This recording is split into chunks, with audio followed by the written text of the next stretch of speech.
Hello, Commanders! Welcome to the command table.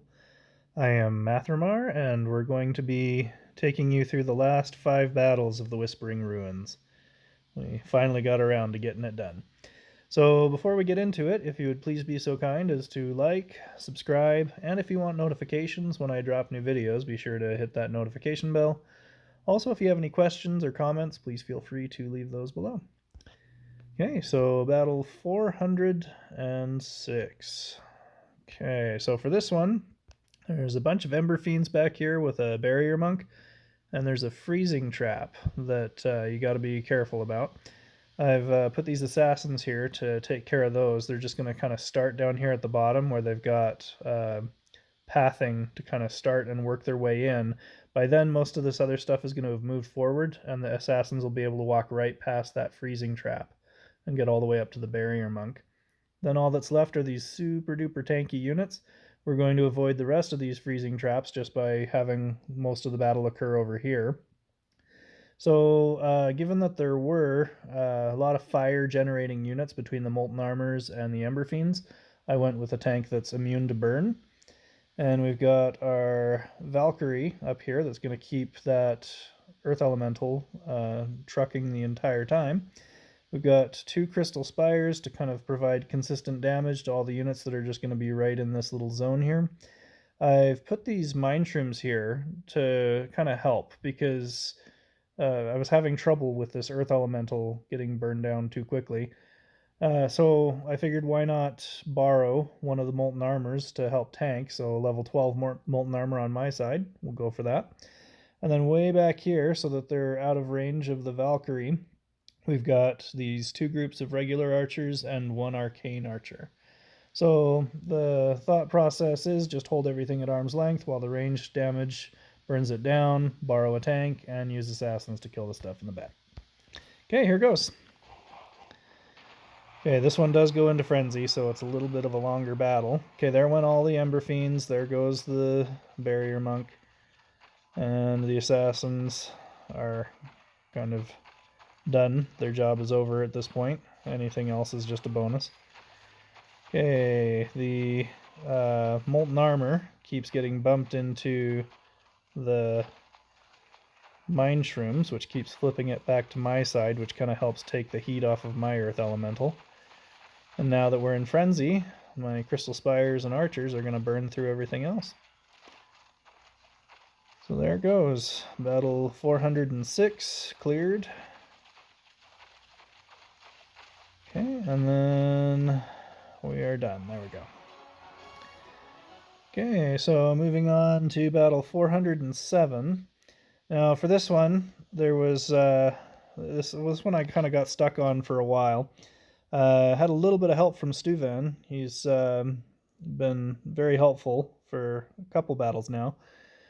He's the one that gave me the idea to put the wolves in the back behind the wall. I kind of had the Bombot thing already working on the Death Knight, but that kind of helped to seal the deal. I've made a few other modifications to what he was doing by adding the Crystal Spire and the Freezing Trap.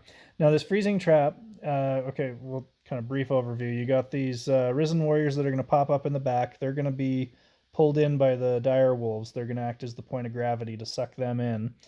The wall keeps the Dire Wolves in position, but it also acts as a defensive barrier to where some of the Risen Warriors are going to get hung up on that.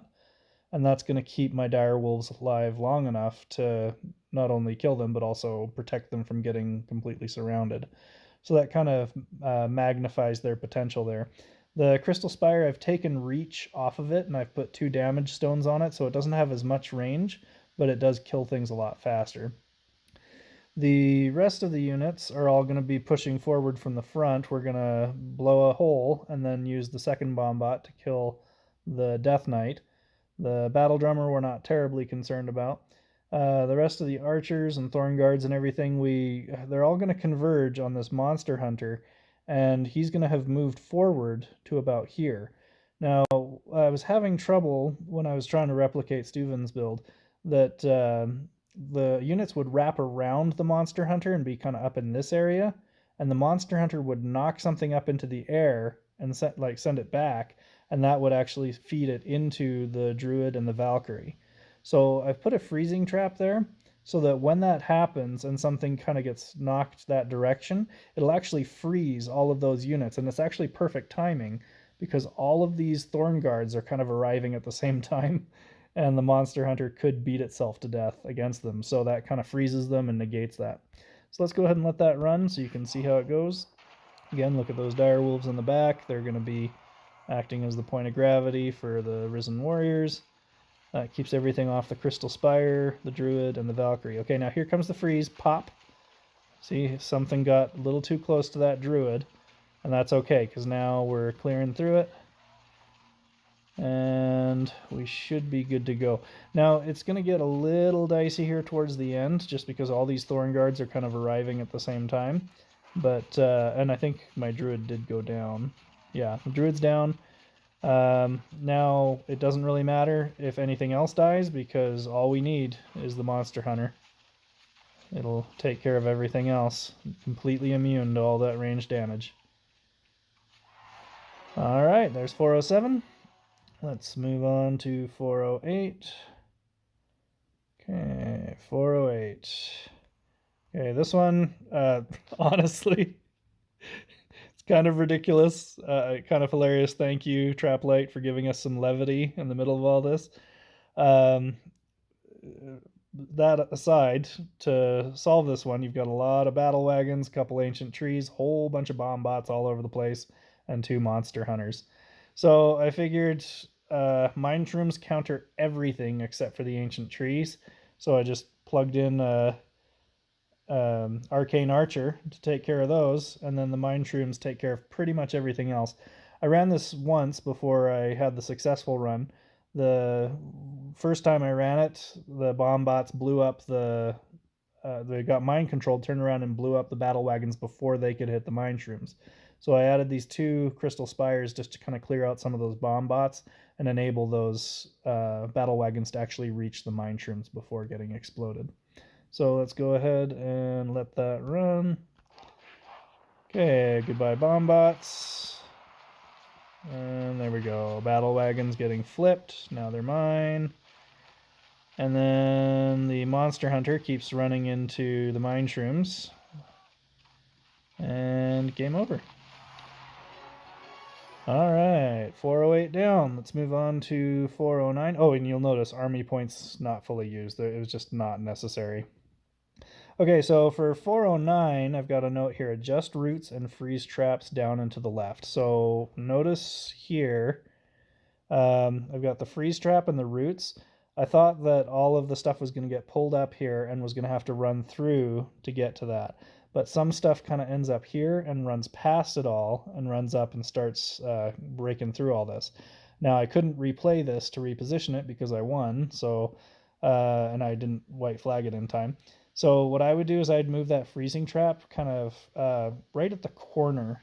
So not too much further, but to where if something runs up, it gets frozen, or if something runs from the front, it still gets frozen. So you kind of want it right on the corner of that crystal spire, and that should solve all the problems. Not that it was terribly much of an issue. I totally disregarded the blessed bomb bots. I figured they can just run right by and explode on the back line. That's not going to bother me at all. But everything in here, all these righteous defenders, shield bearers, the 2 paladins, everything that's in there is all melee.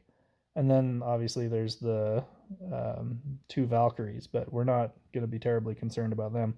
So that's all going to run forward and get sucked in by my plague bearers. And that's going to be the point of gravity there. Suck them into these roots and these 3 draining spirits. Then these Risen Warriors are going to pop up behind, and they're going to kill this Valkyrie, and then everything's going to turn back on it. And that's going to buy me some more time. Then it's all going to make its way to the back here. And by then, Frenzy's going to have hit. And the freezing trap will grab some stuff, but not until after they've destroyed this crystal spire. So again, reposition that. And the roots too, I'd move them down and to the left a bit. So that's the theory behind that one. We'll go ahead and let it run. Alright, everything's getting sucked in to the roots. Then we've got the Risen Warriors to pull everything back towards the top still. Keep it stuck in those roots. Get a little bit dicey here where this paladin starts to break away, and I thought all of my draining spirits were going to disappear when it died, but they were still close enough to do their job. Okay, now here's where you gotta watch for that freezing trap. It would have probably been better down a little bit. I had one crystal spire left. That's all I've got. But that's all that's really required because everything's frozen, and the Valkyrie's going to run right into its range here once everything's dead. All right, 409 down. Let's move on to 410. Okay, now this one, just a note, Berserk is available. So Berserk is the power stone that I've got on this Untamed Beast. If you're trying to do this in a season where Berserk is not available, I don't know what to tell you. So this one was a bit challenging, took me a little bit to work it out. But what I've done down here, sorry that the cursor can't move properly, but the Draining Spirit kind of tags onto this giant toad and walks into it. It's got speed 2 on it.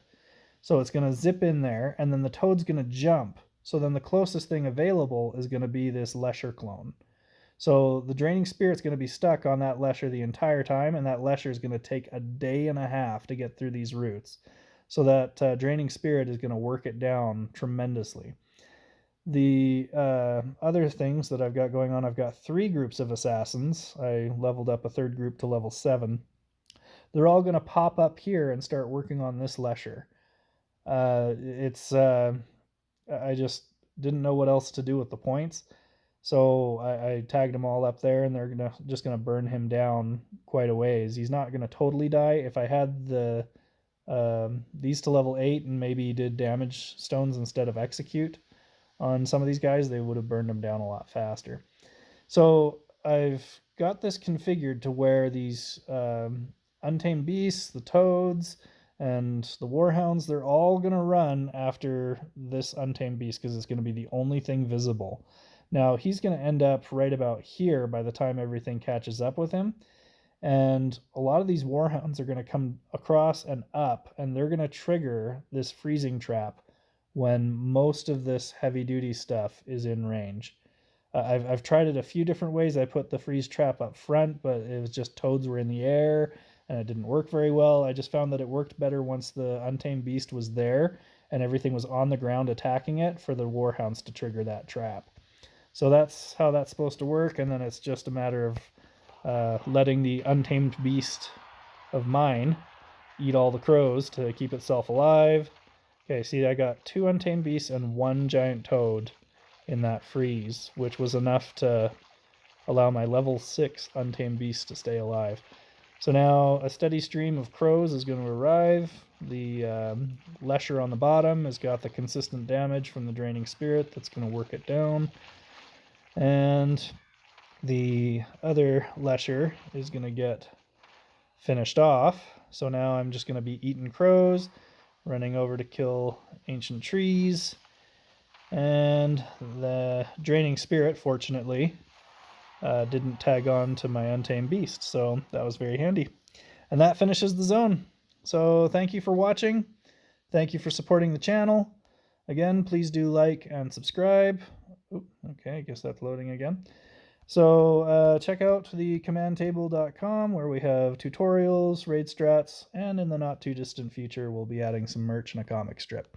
Thanks for watching. We'll have more for you soon.